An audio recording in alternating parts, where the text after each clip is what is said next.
had a bit of a break, a lull in the middle of the winter season, and yep, we're now the Rugby Championship is about to kick off.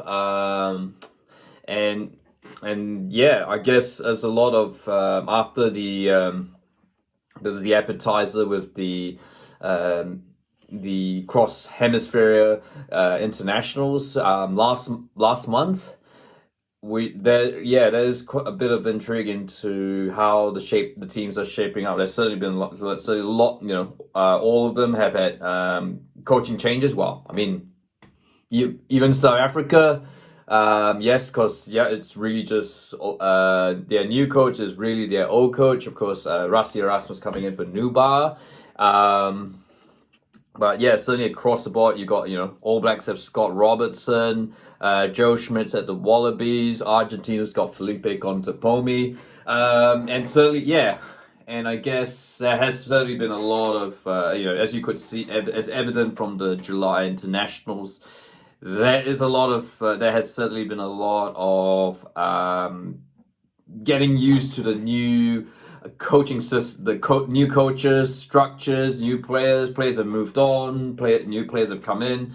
For the All Blacks, for instance, there were certainly, I think there were moments where, they could easily have lost that England series 2-0, but, the ultimately, the experience from like Beauden Barrett and from the subs, and maybe a bit of lack of disbelief from England meant that the All Blacks would win that series 2-0. Wales pushed Australia really hard, although and Ireland, of course, got a win against South Africa to tie that series. And likewise, France, Argentina. France are really good in the first test, and then in the second test, Argentina, came back with a bang. And then, of course, there was also the tests against, I don't want to call Fiji a minnow anymore because they are much better than they are, but certainly, like your Portugals, your Georgias, emerging nations who did really respectably against, Georgia against Australia, Portugal against South Africa, but, still, obviously nowhere what they were. So, look, we've come to the point. This is where the rubber meets the road, and I guess, you can, for a second, look at the, for instance, with the All Black squad. You've got the likes of Sam Cane coming back. Big news, of course, Scott Barrett's not going to be available initially. We've also Luke Derry's in. We've also got the news that Stephen Perifetta is now out of the first test, so Harry Plummer comes in. So certainly, it is. This feels like a continued. I think. Look, there is. I should say that this is a very exciting time for rugby fans. As I just bought a new car, so I guess I can share the experience, but. Look, new teams, new players, there's always a new coach, there's always a sense of excitement, the unknown element there. And so, this is a rugby championship that is certainly one to look out for. And, of course, as you know, rugby championships in World Cup, particularly on the in Rugby World Cup years, we don't really care about them. They're just glorified friendlies for the, actual Rugby World Cup. So it's kind of good to have a proper rugby championship. After the break for the Rugby World Cup. To be honest, just looking at the schedule, I'm not really sure who's got the favorable schedule. I mean, yes, the All Blacks do have to play South Africa and South Africa, so automatically I would give South Africa the edge there. Having said that, South Africa and Argentina do have to come over to New Zealand and Australia, and they do start their campaign away from the Republic and, from, South Africa and Argentina. So one could argue New Zealand and Australia have the edge, but then again, Australia has to go to Argentina, South Africa has to, and New Zealand has to go to South Africa. So I would think, look, just call me a traitor, but I think the South Africa, for me, I think they feel like the most experienced, solid side. I mean, so I kind of, look, Ireland pushed them really hard, but Ireland, that was always going to be a tough test series. It was pretty much 1 versus 2. And I think, in the Republic, I would expect them to win both tests against All Blacks, which could be the difference in this rugby championship. And look, I'm not trying to be a negative All Blacks fan here, but I just realize I'm just being realistic here. We've got a team that is still not mature, not quite at the peak of its powers. It still needs time to mature. I just think South Africa are the Rugby World Cup reigning world champions. They just played Ireland. They've got a coach Rassie Erasmus is not a new coach. He's coached the guys before. You could argue he was really the brains behind the Springboks when Jake Snewbauer was there. So it's kind of like, I hate to say it, it's a bit like Putin, Medvedev, if I've said it, Putin, Medvedev, and then Putin again. I'm trying to compare the Springboks, not trying to compare Saru to Russia, by the way, but that's kind of how it looks like. So I think South Africa for me, look, and they had the talent there and the port pack. I just think South Africa at the moment probably, I would say South Africa to win the Rugby Championship. And yeah, it's a surprise in this Sansa era. The All Blacks have actually had a really, really decent run of it, and South Africa, for some reason, just seem to lag a bit. I know they've had their issues trying to travel over certainly trying to beat the All Blacks in New Zealand. They've had their struggles in Australia. But yeah, maybe this is a chance, The South Africa now trying to be more as commercially successful as the All Blacks. They've got their deal with Nike. This is a time they really need to show that they're not just going to shine. They're just not out there just to win Rugby World Cups. They're out there to be the number one rugby team. They've got Nike there, Springboks. They want to show that the Springboks brand is just as powerful as the All Blacks brand. The All Blacks, they already had the head start with being in America with the AIG sponsorship in the past. They've got Ultra, the French, But this is a chance now, Rugby Championship, to start that. South Africa needs to look commercially. We need to up the game and certainly show they can deliver success. Not just at Rugby World Cups, but in between. So I think this will be could be a watershed year for South Africa, getting Rassie and Rasmus to get them started on a golden run. They have the players, Colby. They've got money. They've got the players lining through. Just as the All Blacks, but a little bit more experience there for me, and I think that's why. To bang it on, I've said it for the third time. The Boks are the favourites.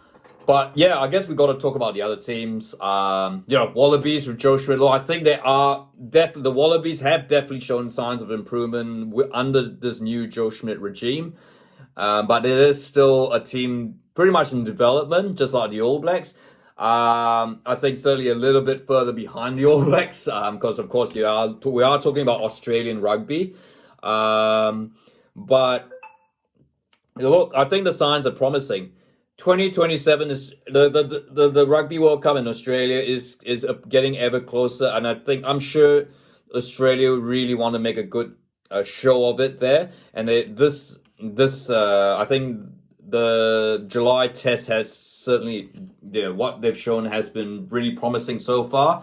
I rate Joe Schmidt personally. I think he was sort of the real brains in the last part of Ian Foster's reign. If Joe Schmidt hadn't gone to the All Blacks along with Jason Ryan, the All Blacks would have been nowhere. We would have been out of the quarterfinals.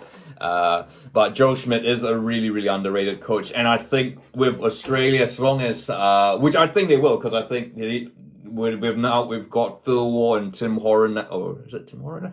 Phil Waugh in charge of Rugby Australia. I think they've got people who care about rugby, and I think they know that the value of Joe Schmidt. Joe Schmidt has the ability to do what he did with Ireland, with Australia. There are plenty of really, really good players in this Wallabies team, and it's been evidenced by the fact, how that the Australian sides have their best Super Rugby campaign in ages. So.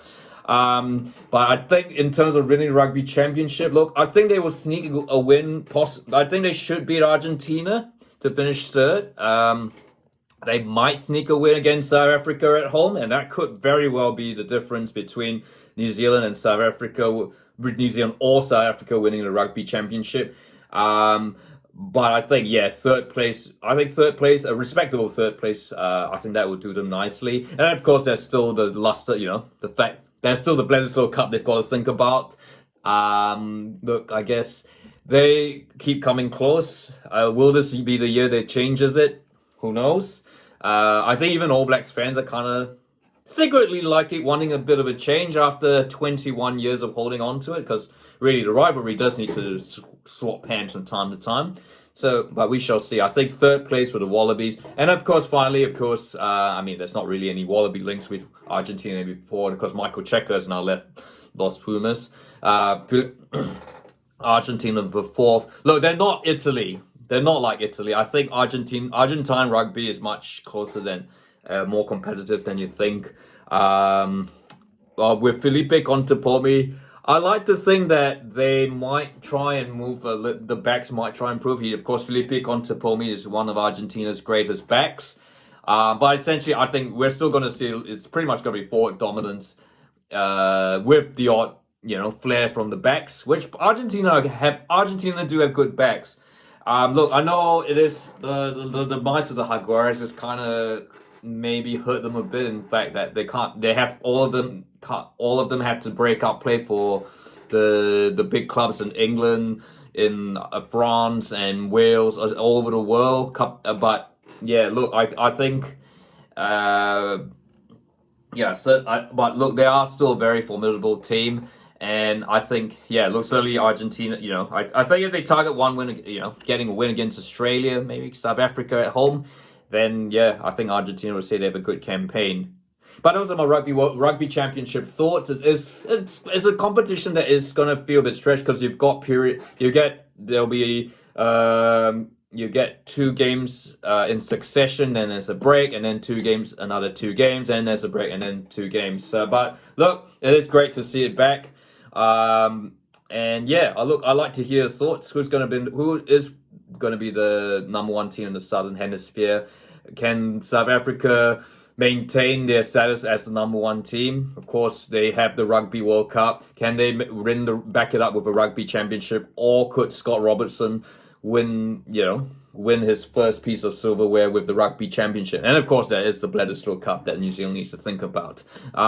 Or could Australia or Argentina bring a surprise? If you like this video, feel free to like and don't forget to subscribe.